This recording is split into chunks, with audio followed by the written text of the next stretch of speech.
Waalaikumsalam warahmatullahi wabarakatuh. Selamat siang, terima kasih atas kedatangan Bapak Ibu Guru untuk mengikuti diseminasi menyebarkan pemahaman dan penerapan pengalaman budaya positif. Ini kegiatan ini meliputi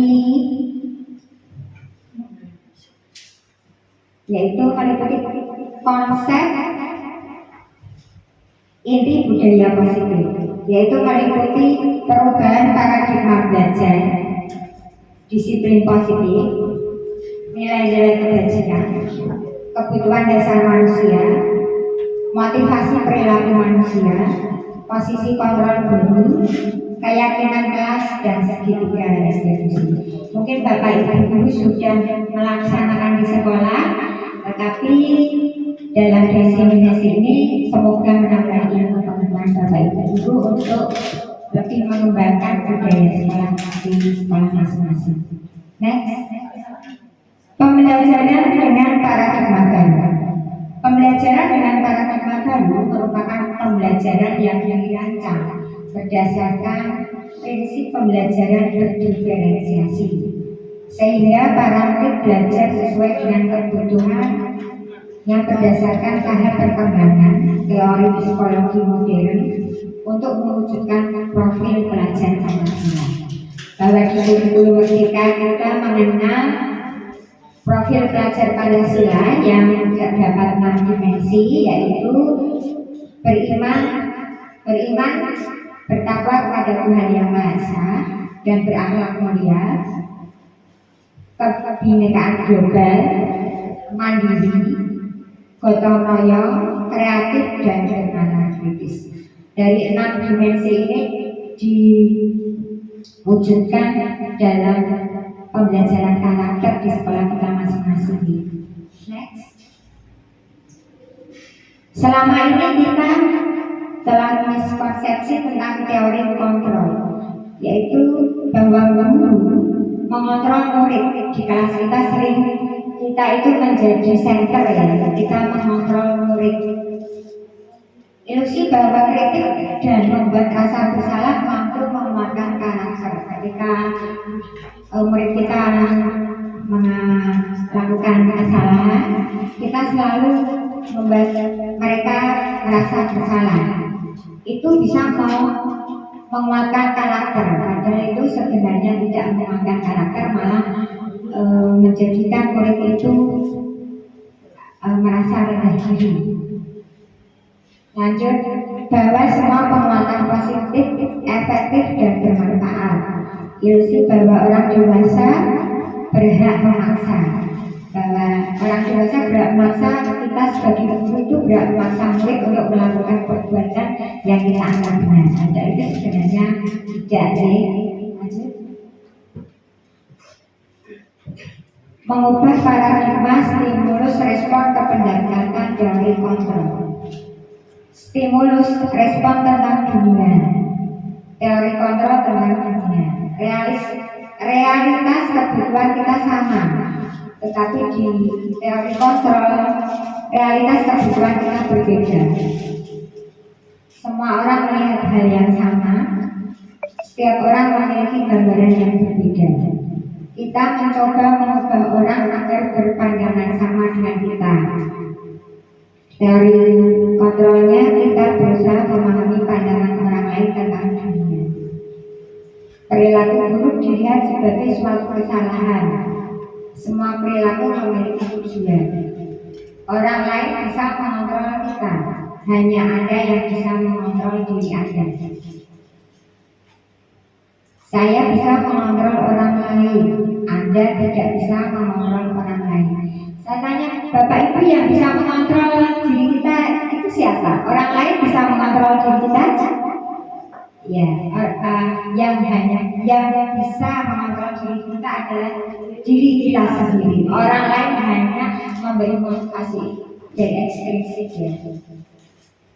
Saya bisa mengontrol orang lain, Anda tidak bisa mengontrol orang lain. Pemaksaan ada pada saat rujukan gagal. Teori kontrolnya yang benar adalah kolaborasi dan konsensus menciptakan pilihan-pilihan baru. Kolaborasi dan konsensus bahwa kita itu diutamakan untuk sering bekerja sama dalam melaksanakan sesuatu untuk tujuan tertentu. Model berpikir menang dan kalah. Model berpikir menang. Model berpikir menang dan kalah. Ketika kita melakukan tindakan, kalau tidak menang ya kalah. Ada dua sisi. Tetapi di dalam teori kontrol dunia itu model berpikirnya menang-menang sama win-win. Oke, next. Sekarang kita masuk ke disiplin positif. Di PNM juga ada disiplin positif itu apa? Disiplin positif berasal dari kata disiplinan yang artinya belajar. Belajar kontrol diri dengan menggali potensi agar tercapai tujuan dunia, yaitu sesuatu menjadi seseorang yang kita inginkan berdasarkan nilai-nilai yang kita hargai. Disiplin positif merupakan salah satu cara peran disiplin yang bertujuan untuk menumbuhkan kesadaran serta memberdayakan murid tanpa imbalan, penghargaan, ancaman atau hukuman. Di disiplin ini murid tanpa imbalan atau penghargaan. Sekarang itu tidak diperbolehkan untuk memberi reward atau penghargaan berupa barang. Yang diperbolehkan itu hanya memberi pujian, ya betul. Hanya memberi pujian, tidak boleh memberi penghargaan hadiah. Ancaman apalagi dan hukuman. Sebagai pendidik, tujuan kita adalah menciptakan anak-anak yang memiliki disiplin diri, sehingga mereka bisa berperilaku dengan mengacu pada nilai-nilai kebajikan universal dan memiliki motivasi intrinsik bukan ekstrinsik. Nilai-nilai kebajikan universal, nilai yang disepakati bersama, bersifat universal dan lintas bahasa, suku, bangsa, agama maupun latar belakang. Ini sebenarnya ada 6 ya dari LMS, tapi saya ambil 3 saja, yaitu nilai-nilai kebajikan profil pelajar Pancasila. 1 yaitu beriman, bertakwa kepada Tuhan Yang Maha Esa dan berakhlak mulia, mandiri, bernalar kritis, berkebinekaan global, bergotong royong dan kreatif. Yang kedua, saya ambil dari Primarius Program PYP. Sikap murid yang diharapkan yaitu toleransi, empati, keingintahuan, kreativitas, kerjasama, percaya diri, komitmen, rasa hormat, integritas, mandiri, menghargai dan antusias. Petunjuk seumur hidup dan keterampilan hidup, yaitu yang dapat dipercaya. Yang pertama, lurus hati, pendengar yang aktif, tidak merendahkan orang lain, memberikan yang terbaik dari diri. Lanjut. Kebutuhan dasar manusia.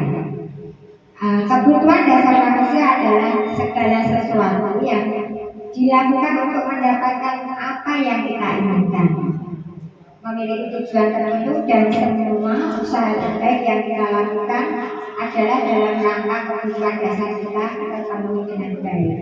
Kebutuhan dasar manusia kita itu, manusia itu banyak kebutuhannya ya Bapak Ibu. Nah, dalam mengajar kita ada 5 kebutuhan dasar. Kita itu memiliki 5 kebutuhan dasar.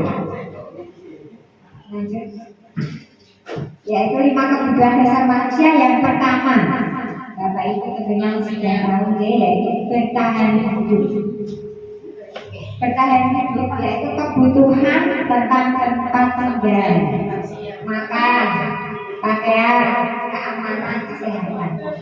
Jika kebutuhan bertahan hidup ini terpenuhi, maka kita akan tenang ya Bapak Ibu ya. Ya, tidak bisa, tidak terlalu memikirkan yang lain-lain.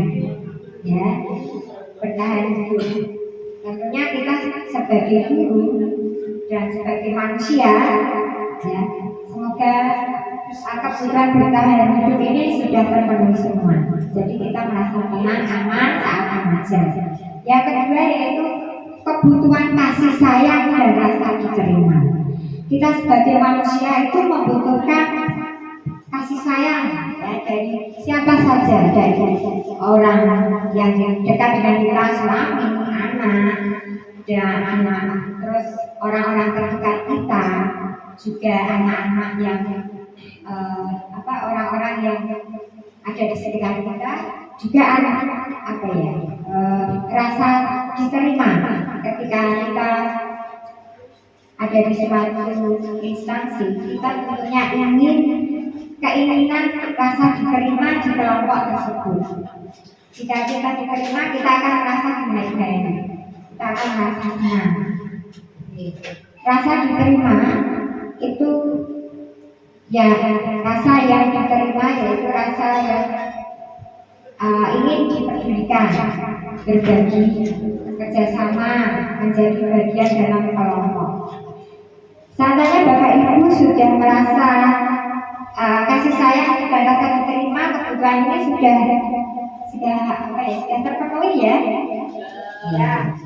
Yang ketiga adalah penguasaan. Harga diri, keinginan untuk dianggap, memimpin, berprestasi, diakui dan didengar. Seseorang itu ingin keberadaannya diakui, ingin memiliki kuasa. Ini loh aku bisa menunjukkan inginnya ya. Kita itu punya harga diri, punya keinginan untuk dianggap. Jika kita dalam suatu kelompok kita dikucilkan, tidak dianggap, tentunya kita akan merasa sedih, merasa sesuatu ada yang salah dengan saya sehingga saya tidak diterima di kelompok ini. Itu ya. Memimpin. Dalam kurikulum Merdeka ini kan kita itu CGP itu ada 5 kepemimpinan, yaitu 1, kita sebagai pemimpin pembelajaran di kelas. Tentunya Bapak Ibu semua juga menjadi pemimpin di dalam pembelajaran di dalam kelas. Yang kedua itu kita itu sebagai pemimpin teman-teman kita untuk satu organisasi ya, yang saya pelajari kemarin. Berprestasi, diakui dan didengar. Tentunya kita juga ingin diakui di suatu komunitas praktisi atau suatu komunitas kelompok ya.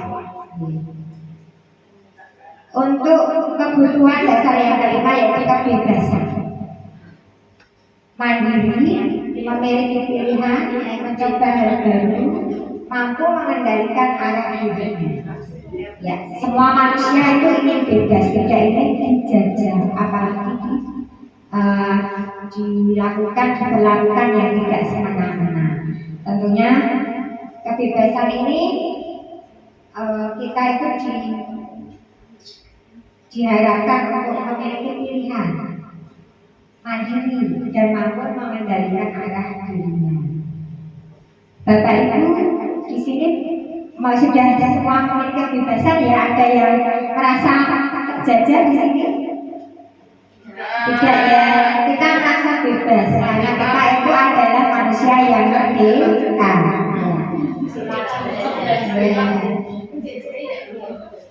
Kita lanjutkan kesenangan. Nah, itu yang paling ya, ya.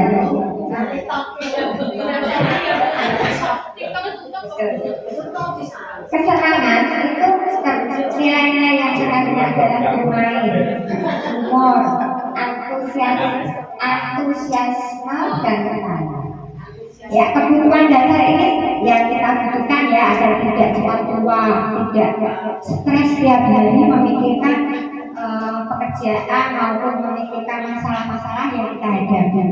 Kita itu perlu dengan kesenangan. Seperti di SD kita ya sering humor ketika kita makan bareng, ada yang ya itu bisa membuat kita tertawa dan itu bisa menimbulkan rasa senang dalam hati sehingga kebutuhan kesenangan ini terpenuhi. Jalan-jalan atau piknik ya, bapak ini ya, TV sinetron ya, itu termasuk kebutuhan kesenangan.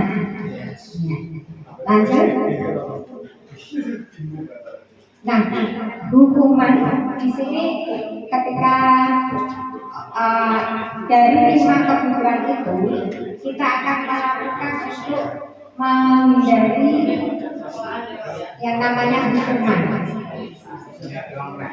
Hukuman adalah sesuatu yang memaksa, ya, tidak terencana, tiba-tiba.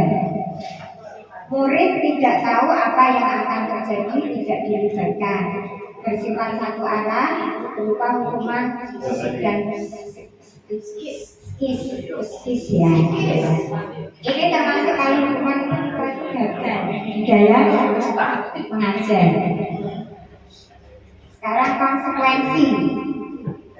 Konsekuensi adalah sesuatu yang didapatkan jika kita melakukan suatu tindakan, yaitu terencana, disepakati sesuai peraturan. Murid yang juga tidak nyaman, sikap guru selalu memonitor murid. Nah, ini konsekuensi ini juga baik kita lakukan di kelas karena ini memberi arah pada murid. Restitusi, proses menciptakan kondisi bagi murid untuk memperbaiki kesalahan. Proses kolaboratif yang mengajarkan murid untuk mencari solusi sendiri. Kalau saat kita mengajar, kita itu diharuskan atau kita itu menerapkan yang kedua ini, konsekuensi dan restitusi ya. Tetapi di kurikulum Merdeka itu diharapkan semua guru itu melakukan yang namanya restitusi sehingga menimbulkan rasa aman dan nyaman pada anak, tidak menggunakan hukuman.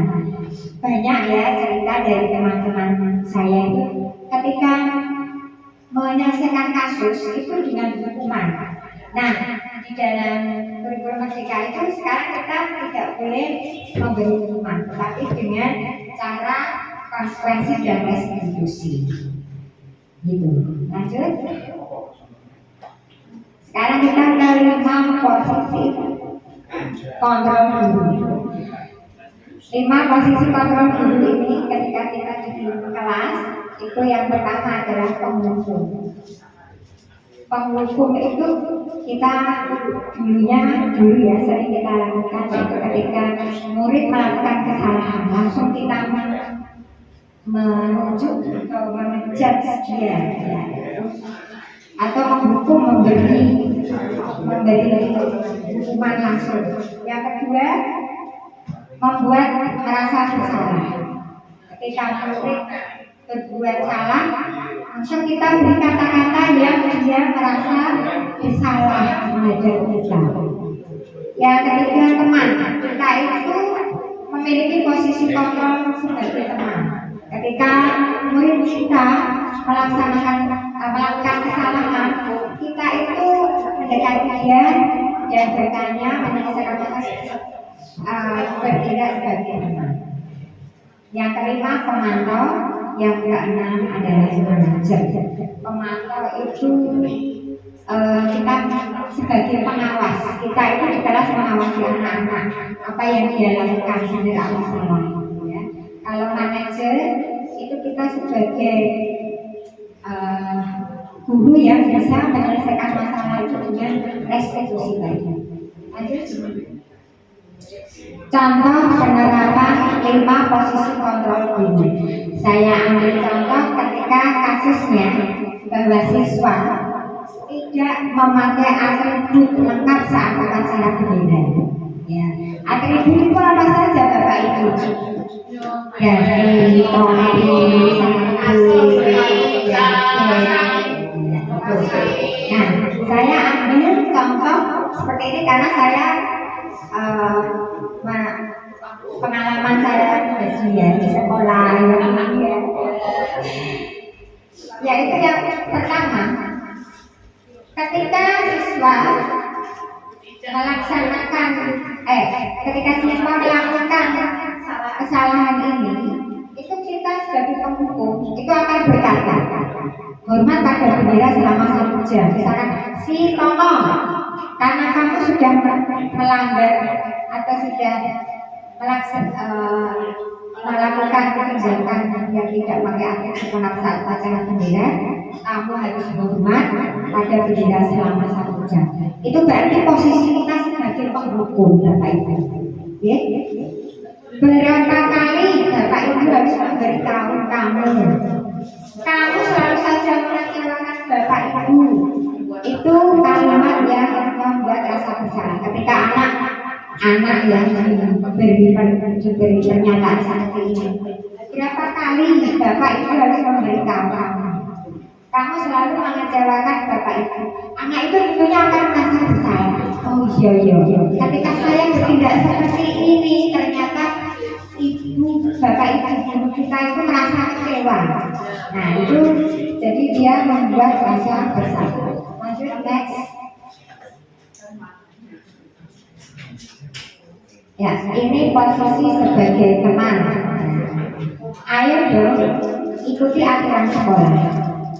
Tolong bantu ibu sekali ya. Ya sudah, tidak apa-apa. Lain kali jangan sampai berbuat seperti ini lagi ya.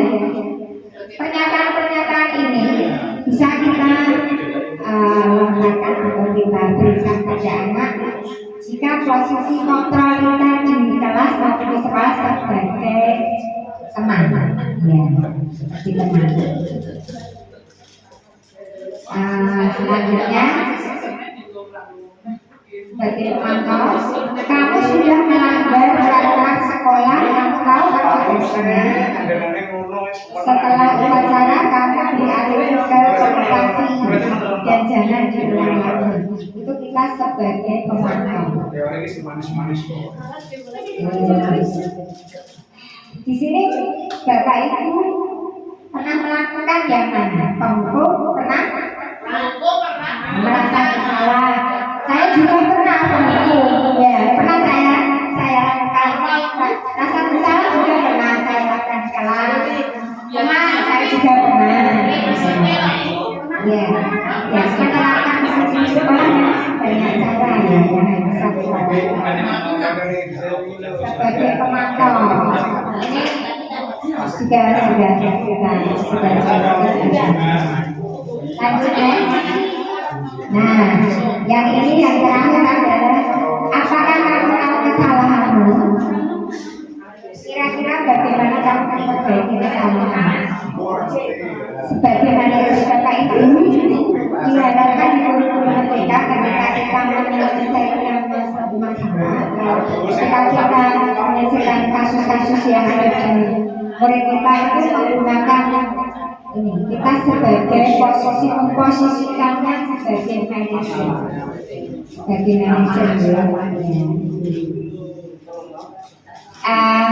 sudah paham di sini ya Bapak Ibu. Kalau kita posisi kita yang baik di dalam kelas sebagai guru, dalam posisi kontrol adalah manajer, karena menyelesaikan masalahnya dengan menanyakan apa masalah yang dihadapi tersebut, lalu mencari penyelesaiannya harus bagaimana, menanyakan dia apa yang harus dia lakukan untuk menyelesaikan masalah-masalah yang dia hadapi seperti itu. Lanjut. Nah, ini ada pertanyaan-pertanyaan dari Bapak Ibu. Dari 5 posisi kontrol tadi, posisi kontrol apakah aku? Pak Abdul, saya kecewa sekali dengan kamu. Itu masuk ke posisi kontrol. Budi, ya, Budi, merasa bersalah Budi sama Budi 100. Saya kecewa sekali dengan kamu yaitu posisi kontrol merasa Aku gak pernah balas di aku. Sewa. Nah, yang ini apa rencanamu untuk menyelesaikan masalah ini? Ini kita sebagai posisi kontrol saja. Apa rencanamu untuk menyelesaikan masalah ini? Sebagai penghukum, rasa bersalah, teman, manajer, atau pemantau? Ya, betul manajer. Karena ada apa rencanamu untuk menyelesaikan masalah ini? Terus sudah bagi dan bilang, ya lanjut. Ayolah, lakukan dulu bapak ini ya. Iya betul, 100. Aku sudah bisa. Ini gampang ya. Lanjut. Kamu tidak pernah mendapat nilai jika tidak mengerjakan tugas. Nah ini posisi kontrol apa aku? Posisi kontrol sebagai kita sebagai apa? Sebagai penghukum atau pemantau? Pemantau betul sekali. Kamu tidak pernah mendapatkan nilai jika tidak mengerjakan tugas. Oke. Iya.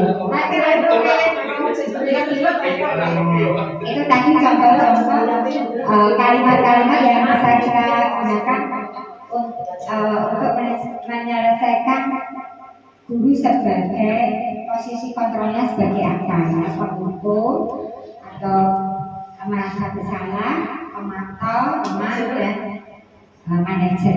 Tetapi kita diharapkan posisi kontrol kita di depan kelas atau di sekolah untuk menyelesaikan masalah sebagai manajer.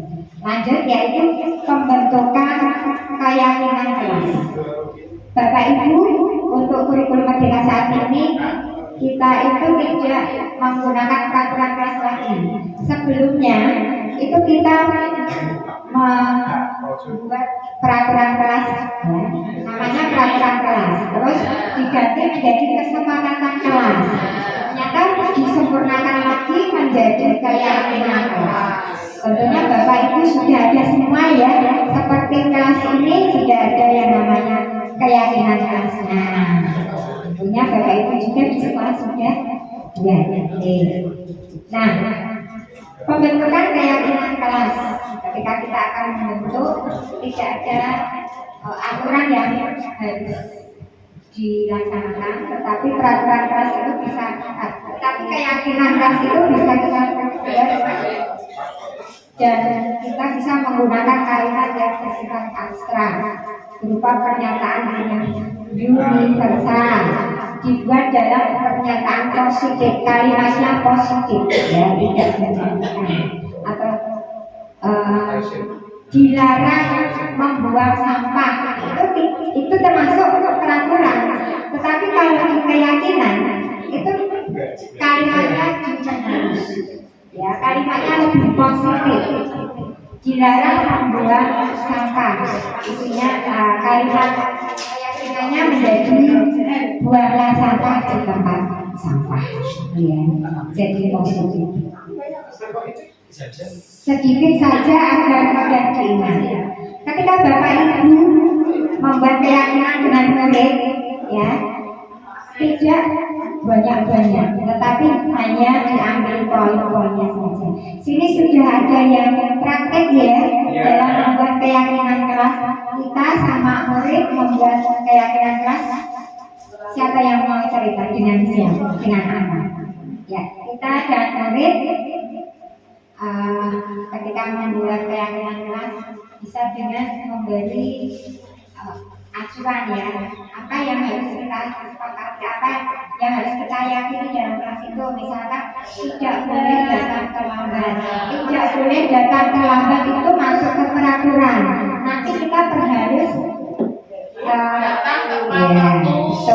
betul. Harus kalimatnya menjadi lebih positif, yaitu datang tepat waktu. Itu contoh dari keyakinan kelas yang kita buat. Kita itu tidak bisa membuat keyakinan kelas sendiri, harus bersama anak-anak karena yang ya itu dulunya kesepakatan, sekarang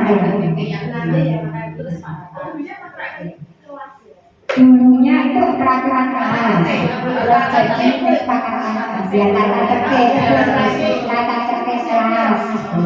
Jadi sekarang keyakinan kelas di sana aja, ya. Sesuai dengan kondisi kelas dan sekolah. Ketika kita membuat keyakinan kelas harus disesuaikan dengan kondisi kelas dan sekolah. Semua warga sekolah, warga kelas dilibatkan saat membuat keyakinan kelas. Ini contohnya. Ketika kita membuat keyakinan kelas dengan murid, murid bisa menempelkan maksudnya di sini. Terus kita merangkum apa saja yang menjadi kesepakatan ada keyakinan kelasnya. Bahasanya harus Ya harus positif. Ya. Bahasanya harus ya. Tidak. Sekarang tidak boleh tidak, jangan membuat cara tidak menghilangkan. Itu negatif. Ya, merasakan ya. Kan itu positif. Bukan. Membuat salah pada tempatnya. Ya, jangan dihilangkan, harus lagi. Kalimatnya diperhalus lagi. Ya, next.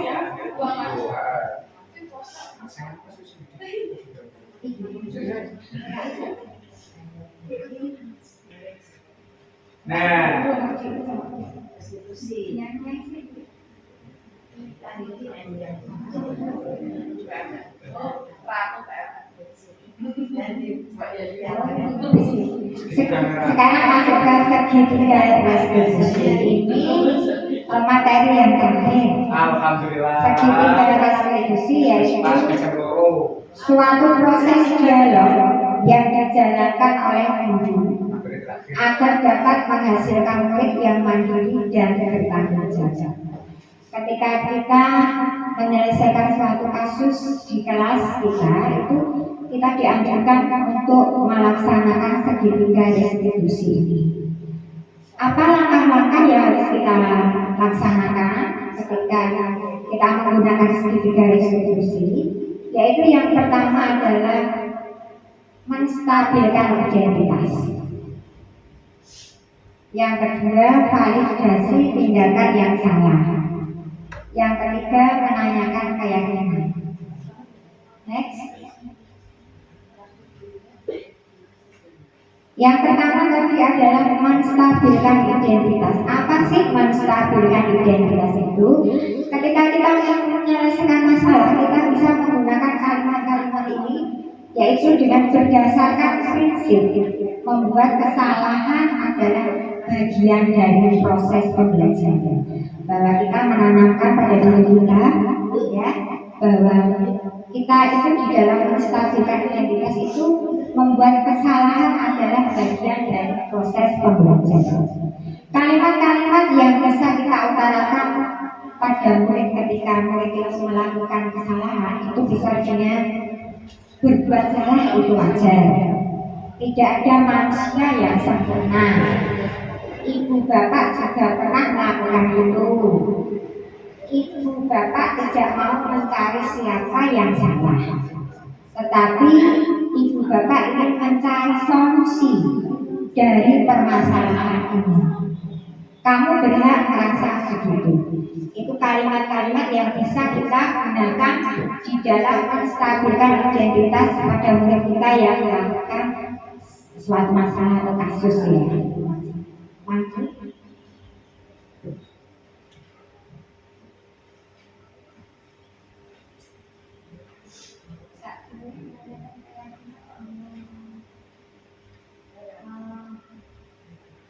Validasi tindakan yang salah itu langkah kedua, Bapak Ibu.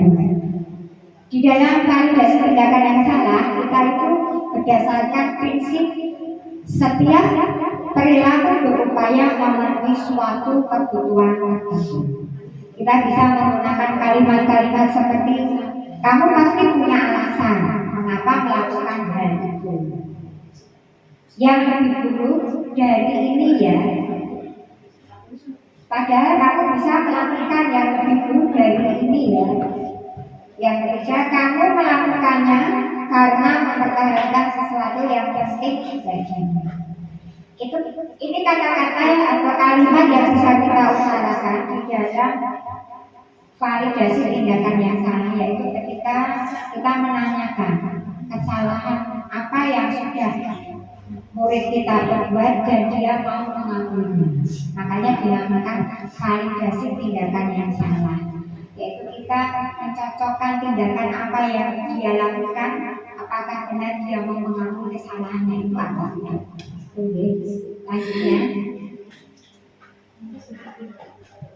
menanyakan keyakinan. Tadi kan Bapak Ibu dan murid tadi sudah membuat keyakinan klasik.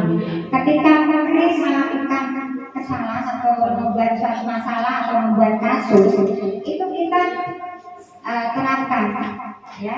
Apa keyakinan apa yang mereka lakukan, keyakinan apa yang tidak sesuai dengan keyakinan kelas yang mereka buat. Itu kita tanyakan pada menanyakan keyakinan. Berdasarkan prinsip teori kontrol bahwa pada dasarnya kita termotivasi secara intrinsik, berarti motivasi yang muncul dari dalam diri sendiri ya. Nah, kalimat-kalimat yang bisa kita ajukan atau kita utarakan ke anak itu apa keyakinan kelas kita, nilai-nilai apa yang telah disepakati bersama, seperti apa gambaran sebuah kelas yang ideal menurut kamu, kamu ingin seperti apa. Nah, itu masuk menanyakan keyakinan kelas. Next. Nah, ini contoh penerapan segitiga distribusi yang hijau. Kayak itu ya. Yang semua. Alhamdulillah. Siapa dulu? Ya, setelnya setelnya. Tapi kalau ngomong, Setelnya video ini. Nah, ini contoh penerapan segitiga distribusi.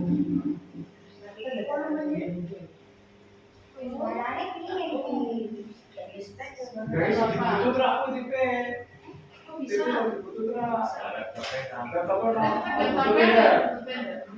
Ada. Nah, lo kalau di CCR.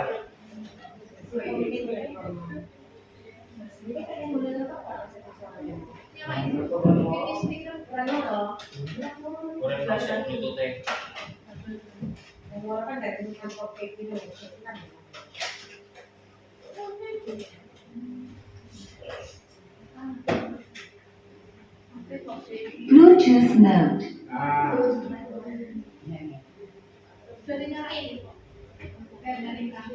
lagi nyari. Bukan. Ngerti apa? Ini speaker. Hah? BT. Bukan BT. BT. Nah, BTS. Ya. nah. BTS. Sambung. Belum. Belum mampu menyambungkan. The Bluetooth device is connected successfully. Oh, begitu ya. Selesai. Pasti kamu berbuat begitu ada alasannya ya. Iya, terus saya diam saja karena saya tidak suka ada orang Ajarlah kalau kamu marah. Orang tuamu diejek, ibu sangat mengejek kamu karena tidak menggunakannya. CBKP. Oh, itu.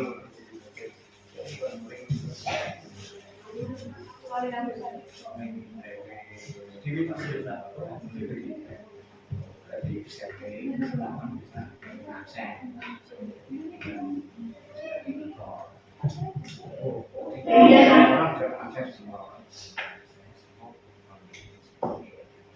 Nesa, tadi ibu mendengar kamu bertanya dengan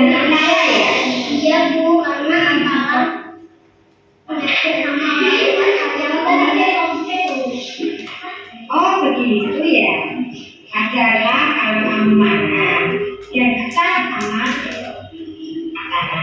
Jika itu jadi kamu pasti juga akan marah. Lalu apa yang akan kamu lakukan terhadap Atara? Saya kalau marah pada saya jangan berbohongnya. Oh begitu ya. Pasti kamu berbuat begitu ada alasannya ya. Iya, terus saya diam saja karena saya tidak suka orang yang Wajarlah kalau kamu marah karena orang tuamu diejek. Ibu sangat menghargai kamu karena tidak memiliki anak dan juga lebih buruk daripada itu. Apakah tindakanmu sesuai dengan keyakinan keras kita? tidak buruk. Menurutmu keyakinan apa yang kamu pakai? Menghormati teman semua. Apakah kamu bersedia untuk memperbaiki masalah ini? Dan terus saya bersedia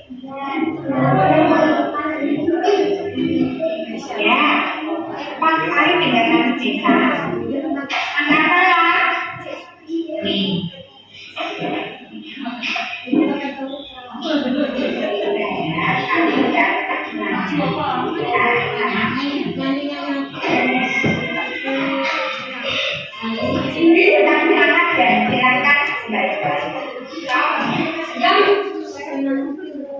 Panggilan untuk Per.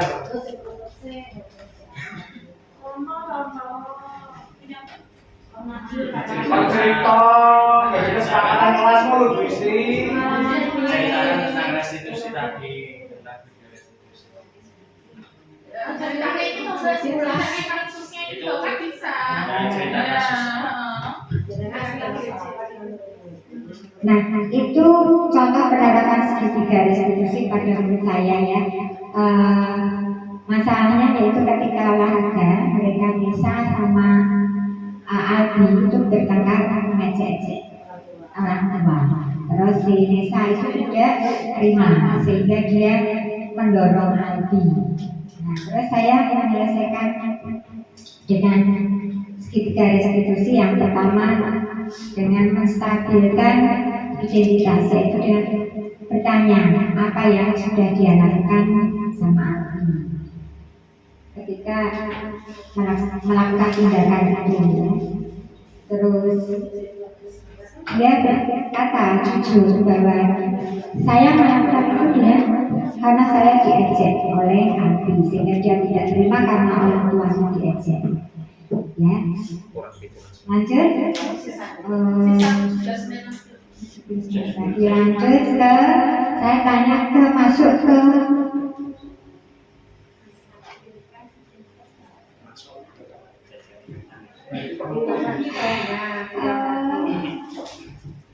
yang kedua saya masuk ke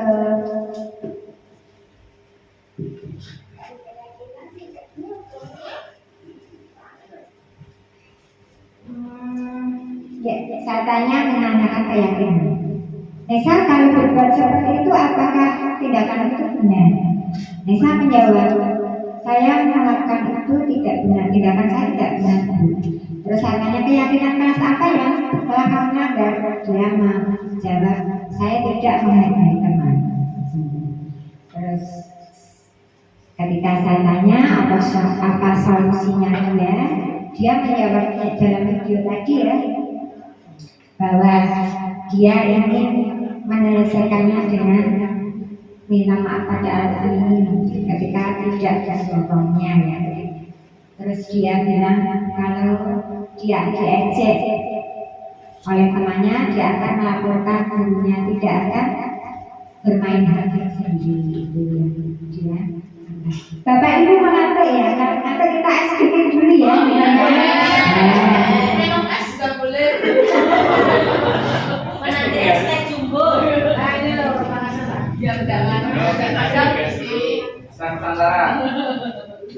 Teh Solo. Besok Tomer. Dari Cibobu. Nanas teh beso. Es pani.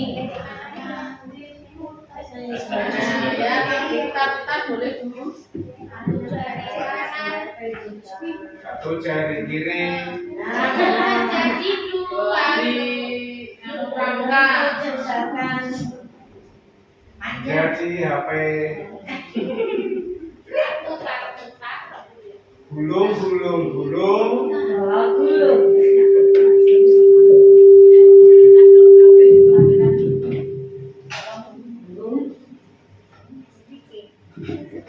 Ica teriakin.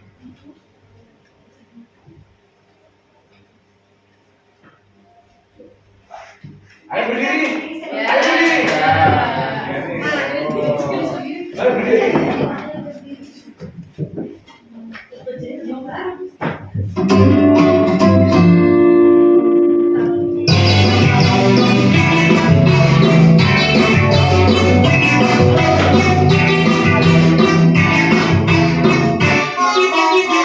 Tangan diputar-putar, bertepuk tangan diputar-putar, peganglah daun.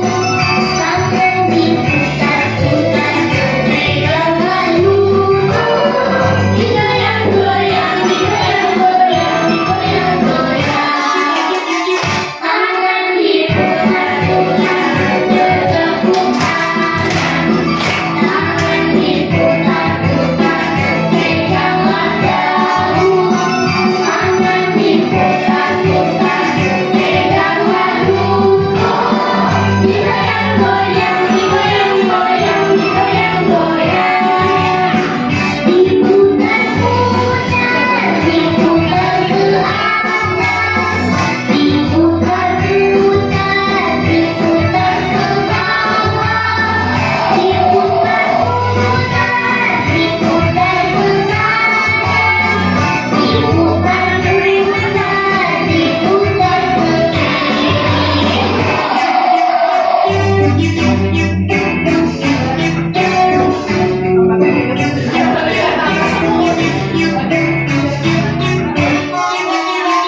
tangan diputar-putar, bertepuk tangan.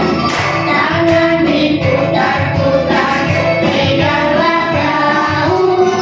Tangan diputar-putar, peganglah lumpur.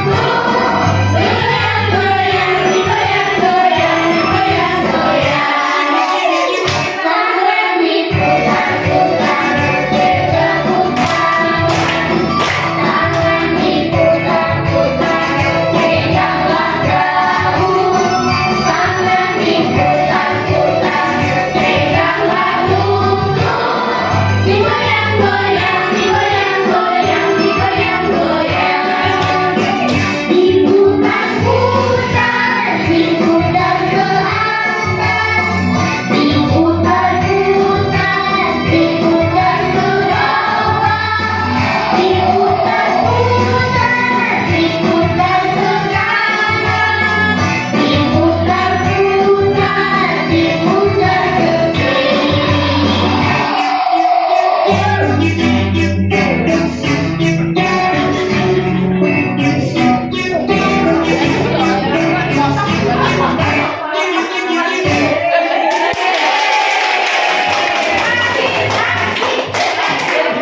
Terima kasih.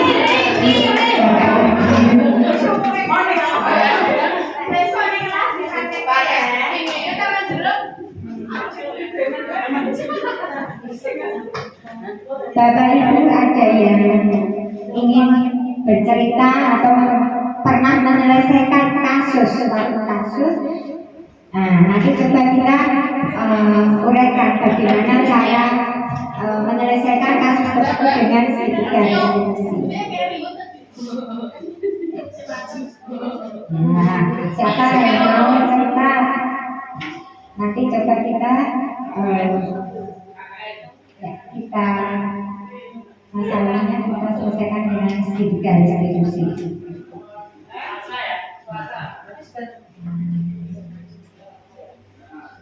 Ada yang mau cerita? Kemarin saya itu membuat video 2 kasus ya. Yang untuk tugasnya yang pertama tadi, yang kedua itu ketika ada anak yang namanya Nino sama Iwan. Pada saat istirahat itu dia mengganggu temannya namanya Albi. Albi itu anak yang pendiam, rajin, sehingga saat istirahat itu dia menggunakan waktunya untuk mengerjakan tugas. Nah, ketika istirahat itu Nino sama Iwan menjahili dia.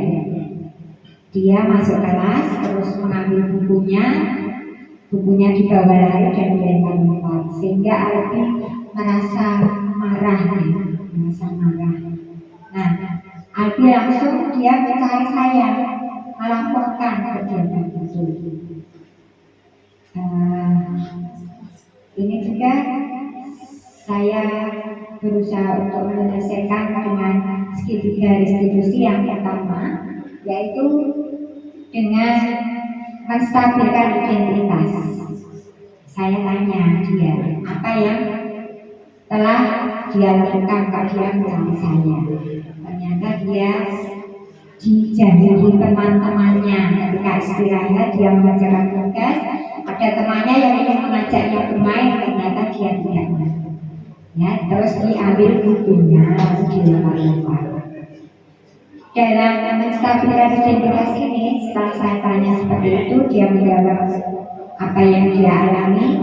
Lalu saya menanyakan validasi tindakan yang salah, menanyakan kesalahan yang dilakukan dan temannya. Saya memanggil temannya Iwan dan Nino, menanyakan validasi tindakan yang salah, menanyakan tindakan yang salah yang dia lakukan pada Albi, dan dia pun berkata jujur ya, kalau dia ternyata mengganggu Albi karena tidak mau diajak bermain. Validasi itu apa, mencocokkan kejadian? Ya, mencocokkan kejadiannya dengan masalah yang terjadi.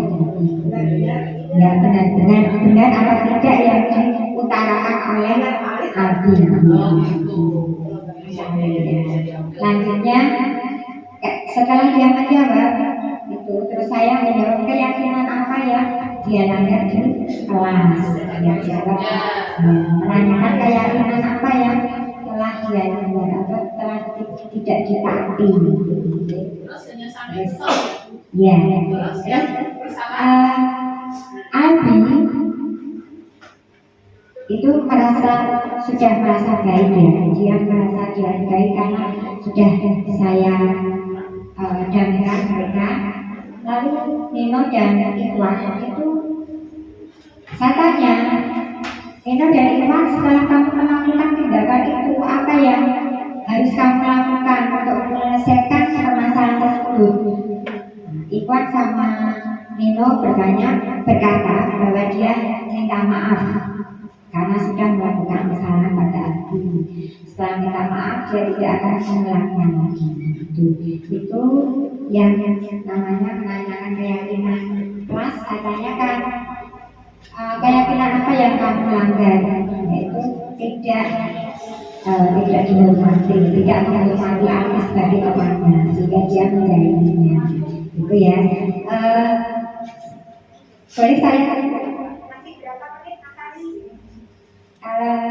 Enggak, saya akan tayangkan lagi video yang kedua. Saya cari ya.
Ini saya syuting sendiri sehingga video yang kuliah ya. Mana kan bulan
anak-anakku yang luar biasa, silakan lanjutkan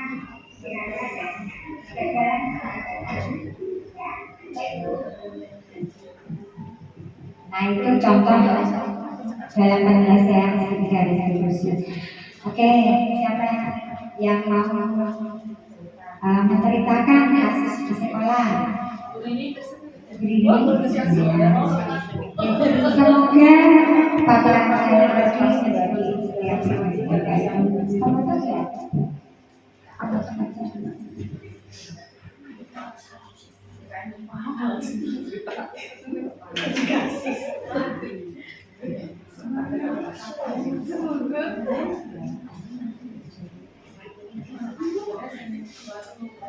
Ya, untuk penutup dalam penerapan program disiplin positif, hendaknya guru memiliki standar kepribadian profesional dan sosial yang baik, di mana guru mampu merefleksikan dirinya dalam posisi kontrol.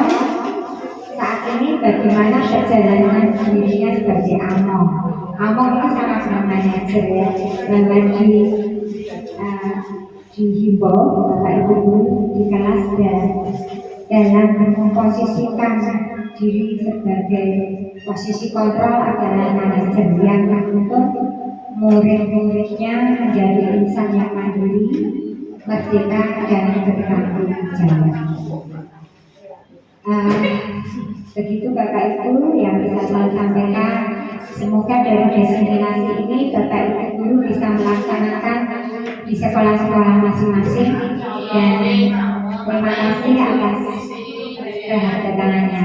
Assalamualaikum warahmatullahi wabarakatuh.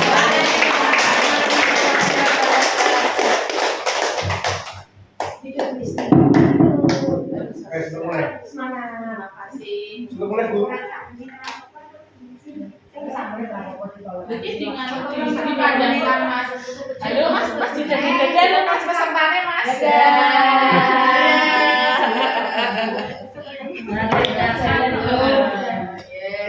Yes. Terima kasih. Oke.